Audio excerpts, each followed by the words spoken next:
Pourquoi épargner est essentiel pour la sécurité financière? Et si demain, ton revenu s'arrêtait? Et si une urgence survenait sans que tu sois prêt?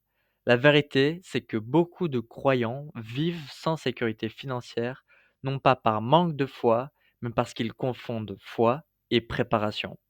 Dieu ne nous demande pas de craindre l'avenir, mais d'agir avec sagesse dans le présent.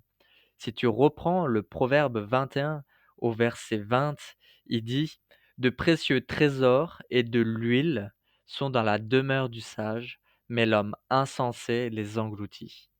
Aujourd'hui, on va parler d'un pilier de la stabilité financière, l'épargne. Épargner, ce n'est pas accumuler par peur du manque, c'est gérer avec sagesse ce que Dieu te confie. Quand tu mets de côté, tu prépares ton futur, tu protèges ta famille et tu donnes à Dieu l'occasion de multiplier ce qu'il t'a confié.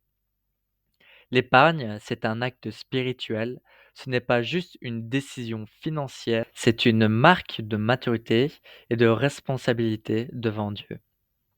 Le proverbe 13 au verset 11 dit clairement: «La richesse mal acquise diminue, mais celui qui amasse peu à peu l'augmente». Ce verset nous enseigne la patience, la constance et l'importance de la discipline dans la gestion de nos ressources. Ce verset illustre une vérité fondamentale. Le sage pense à demain, tandis que l'insensé vit sans réflexion. Épargner, ce n'est pas douter de la provision divine, c'est coopérer avec Dieu dans la gestion de ses bénédictions. Quand tu épargnes, tu ne cherches pas seulement à avoir plus, tu cherches à vivre en paix. L'épargne te permet de faire face aux imprévus sans paniquer, d'accomplir des projets avec sérénité, bénir les autres sans te mettre en danger et surtout faire preuve de sagesse et de foi. Parce que épargner, c'est dire à Dieu: «Je crois que tu pourvoiras demain, mais je choisis d'être un bon intendant aujourd'hui». C'est une forme d'obéissance, un moyen de montrer que tu prends soin de ce que Dieu t'a confié. Commence petit, mais commence maintenant. Mets de côté 10, 20 ou même 5 de tes revenus chaque mois.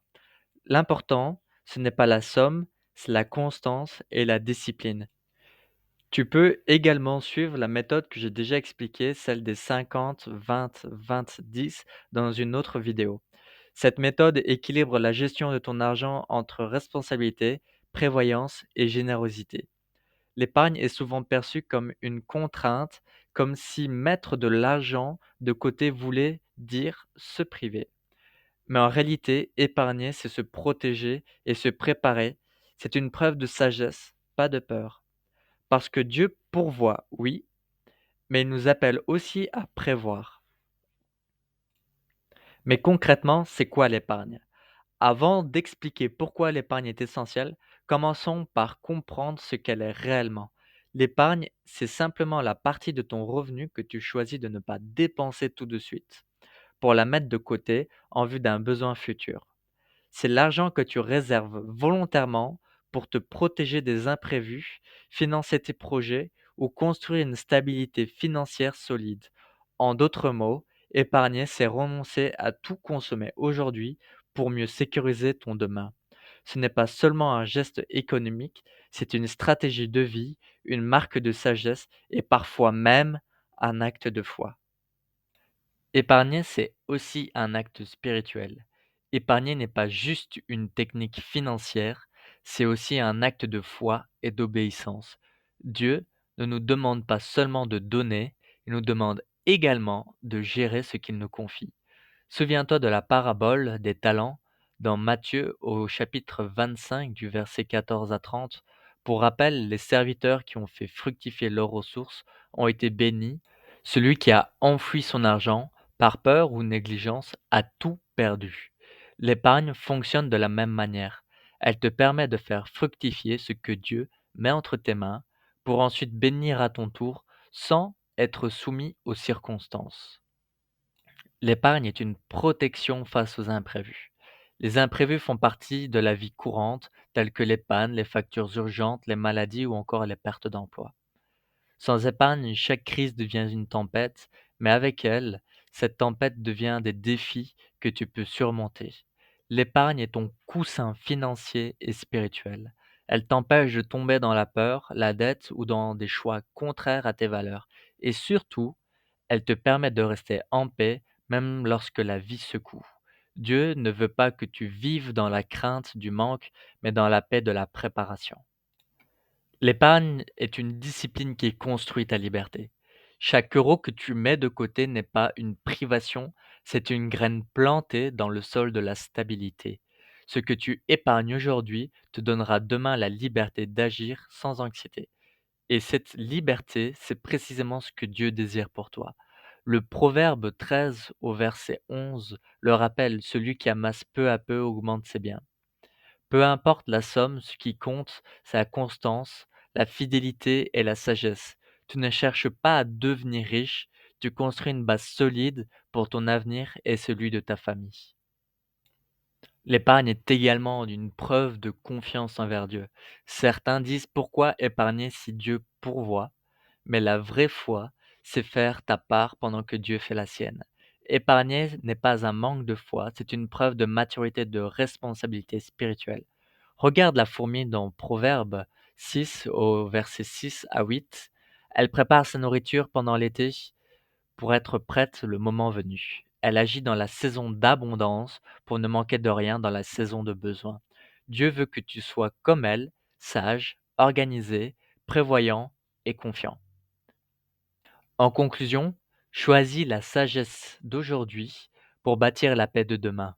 Épargner n'est pas seulement une décision financière, c'est un positionnement spirituel. C'est reconnaître que Dieu est la source de tout et que nous sommes les intendants de ses bénédictions. La Bible nous apprend que le sage prévoit et construit tandis que l'insensé consomme tout sans penser à demain. Quand tu épargnes, tu n'agis pas par peur, tu agis par responsabilité, par fidélité et par sagesse. Tu ne cherches pas à t'enrichir pour toi-même, tu bâtis une base stable pour protéger ta famille, soutenir tes projets et devenir une bénédiction pour les autres. Épargner, c'est coopérer avec Dieu, c'est dire Seigneur, je te fais confiance pour demain et aujourd'hui je fais ma part. Chaque euro mis de côté devient une graine de maturité, chaque acte de discipline construit ta paix future, chaque choix d'épargner envoie un message à ton avenir, un message de stabilité, de sagesse et d'obéissance. Les imprévus viendront, c'est certain, mais toi, tu seras préparé parce que tu auras choisi la sagesse et non la peur. Alors, aujourd'hui, choisis la stabilité, choisis la responsabilité, choisis d'être un intendant fidèle entre les mains de Dieu. Ton argent est un outil, ta discipline est une force, et Dieu reste ta véritable sécurité. Ça y est, c'est la fin de cette vidéo. Si elle t'a parlé, like, commente et abonne-toi à Chrétien et Finances pour grandir dans la gestion biblique de ton argent. Mets en commentaire, je choisis la sagesse financière avec Dieu et n'oublie jamais, ton argent est un outil, ta sagesse un trésor et ton Dieu ta véritable sécurité. Je te souhaite de passer une bonne semaine dans la présence de notre Seigneur et on se dit à bientôt dans la prochaine vidéo.